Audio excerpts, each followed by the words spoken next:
Alright, hey, what's up guys? It's Files from Code Bros and we're going over top interview questions, raising strings, question number 5, longest palindromic substring. So given a string S, return the longest palindromic substring in S. So a palindromic substring is basically a string that's the same forward and backwards. So in this input of BABAD, they return BAB, which is the same forward and backwards. ABA is also a valid answer.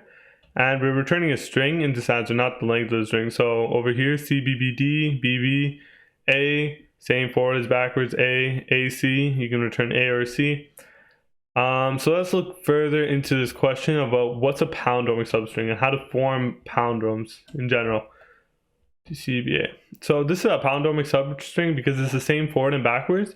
But what we notice is that for a string to be the same forward and backwards, the last index and the first index have to be the same, right?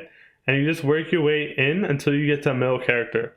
So a way we could form this substring would be look at the character E, which is the middle, right? And check the characters on the left and right. So if the characters on the left and right are the same, then it's still a substring, right? And then you can add C's on the side, still a substring.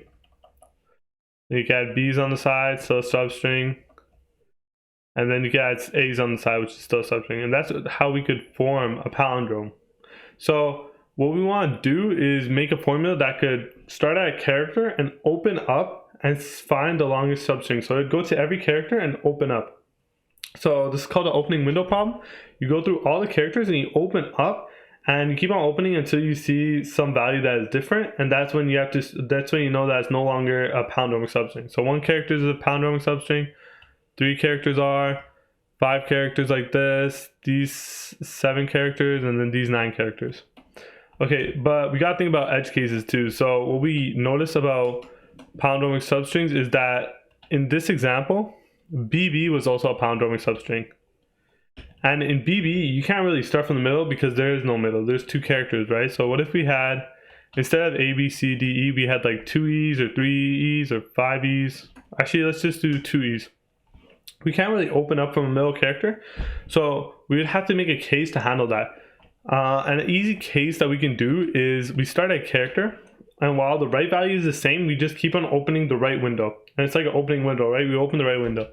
So this character is the current character, and we keep on opening the right window, and then we start our left-right comparisons to see, keep on going until we find out if it keeps on becoming a palindrome or not, and finding that string length. So we need a current value, a left value, and a right value. So in this example, this is where we want to start a substring, but our current value is, let me add indices as well. 0, 1, 2, 3, 4, 5, 6, 7, 8, 9, 10. Let me erase one of these. Okay. So the character that we would want to start at in this case is E. So, which is character number 4. Left would equal to a current -1, and right would equal to current +1. So this would be 3 and this would be 5. So we want to keep on moving right until we see a different character. So we want to move right from 5 to 6 to 7. So now 5 is 7. And now you see if we do that, we can compare the left and right evenly. Like the left is at D, the right is also at D. And if you keep on moving them farther apart, you'll also see that it keeps on becoming a substring. So that's the main idea. Alright, so quickly, the time complexity is O(n) squared because we're going to every single character and we're opening up, right? And what's the worst case? The worst case is when we have a string of all the same characters, like a string of 10 A's. So in every single character, we'd open up all the way to n values, which would be O(n) squared because n characters that we iterate through and opening up. Then the space is O(n) because in the worst case, we have a string that we're given is a palindrome. And we're storing the entire string, which is n characters. And by the way, n is the number of characters. Number of characters. Alright, so that's the space and time complexity. Let's get back to that problem. First things first, let's convert this string to a char array. So char, char array, my bad. Let's go s.to char array. Let's get its length. I just do this to make it easier when coding for myself. You know, you don't want to use s.char all the time, it's kind of a pain. And we want to do a for loop through all the values.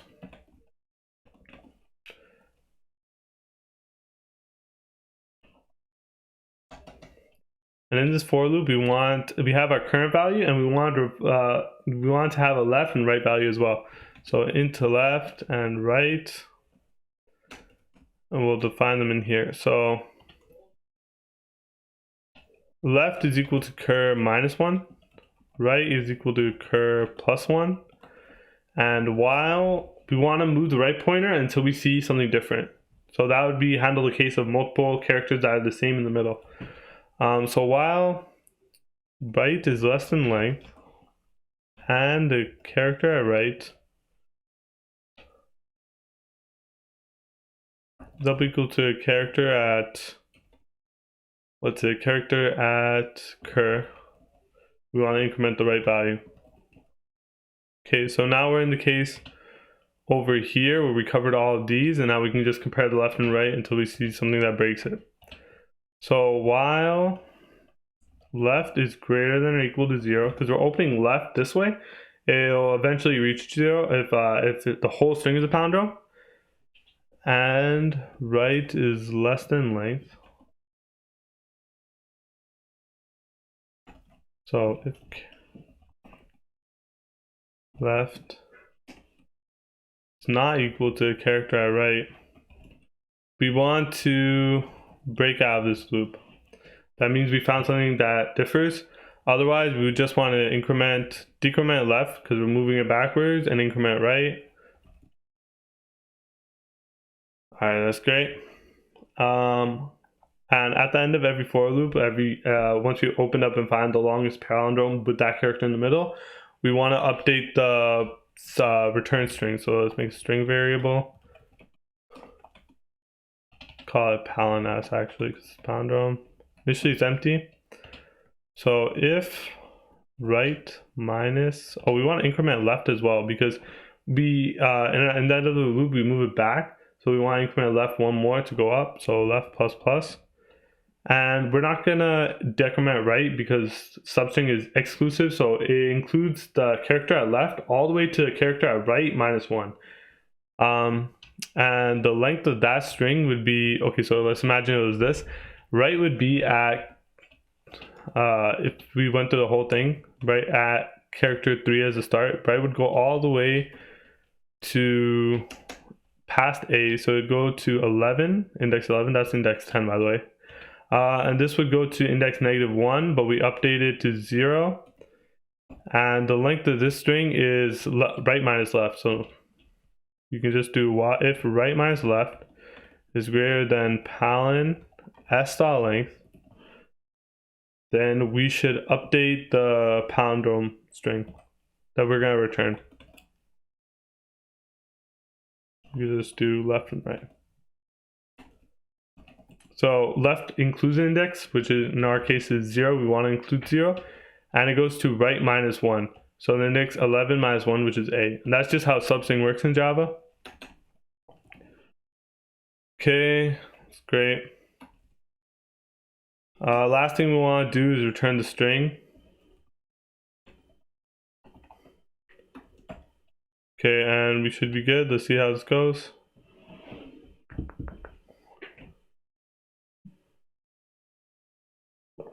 Okay, so our first test case passed. Let's see if it passes the comprehensive tests. Alright, that's great. It got submitted. Everything looks good then. Thanks for watching. The code is always in the description. I'll see you guys in the next video.